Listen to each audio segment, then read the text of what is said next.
Hope Entertainment.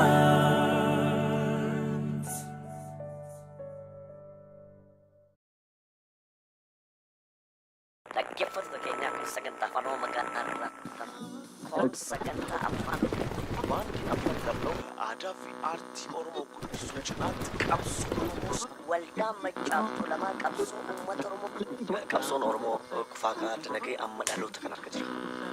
Oromoon gadaansaa cabu cabe gaafa gadaa isaa deebifate cabsaa cabse. gadaan Oromoo ammoo Oromoo qofaaf osoo hin taane uummata addunyaaf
osoo bilisummaadhaaf abdannu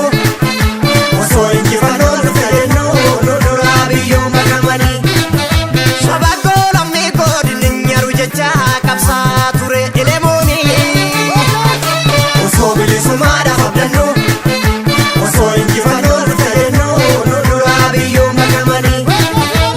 takka takka takka takka takka takka kan nama takka duutis takka lubbuunis takka ishee nu rabbi harka takkitti sanuu takka shakkine